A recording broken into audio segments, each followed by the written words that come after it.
ఈ రోజున మీరు పర్మిషన్ ఇస్తే ఒక విషయం, పెహల్గామ్లో జరిగినటువంటి ఒక దురదృష్టకరమైన సంఘటన, రాక్షసుల ముష్కరుల వాళ్ళ అకృత్యం, బలైపోయారు ఎంతోమంది, 28-29 మంది.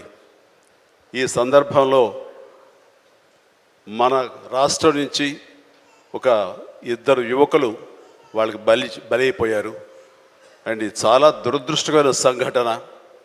అలాంటి బాడీని ఆయన రిసీవ్ చేసుకుని వారి కుటుంబాన్ని పరామర్శిస్తున్నారు. మరో పక్కన ఇక్కడ తెనాలి అనుకుంటా, ఐ హోప్ పవన్ కళ్యాణ్ కావలి వెళ్ళి పవన్ కళ్యాణ్ వెళ్ళి వాళ్ళని పరామర్శిస్తూ వాళ్ళకి మానసిక స్థైర్యాన్ని, ధైర్యాన్ని ఇవ్వడం కోసం తమ వంతు కృషి చేస్తున్నారు. అండ్ వీళ్ళు చేసినటువంటి ఈ ప్రయత్నాన్ని మనస్ఫూర్తిగా నేను అభినందిస్తూ, అలాగే ఆ కుటుంబం 50 మందికి, అలాగే ఇతర రాష్ట్రాల్లో ప్రాణాలు అర్పించినటువంటి ప్రతి ఒక్కరికి హృదయపూర్వక నా కండోలెన్సెస్ని, సానుభూతిని తెలియజేస్తూ వాళ్ళ ఆత్మశాంతి చేకూరాలని సభాముఖంగా నేను కోరుకుంటున్నాను. ఇది సందర్భం కాదు తెలియదు, కానీ మనసు కలిచివేస్తుంది. ఇలా మీతో షేర్ చేసుకుంటే కొంచెం ఊరట లభిస్తుందని వారి సమక్షంలో నేను తెలియజేసుకుంటున్నాను. నేను రావటానికి ముందు మీరు ఏమైనా సంతాపాన్ని తెలిపారమ్మా? సంతాపాన్ని తెలియజేశారు ఇంతకుముందు? So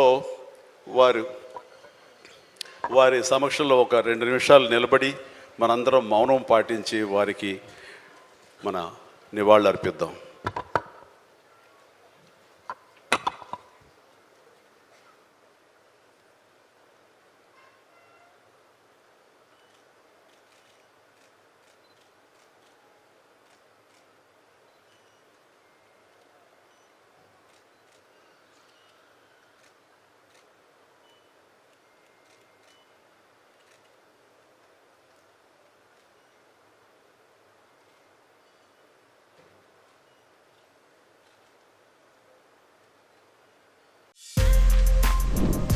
For more videos like this, subscribe Big TV channel.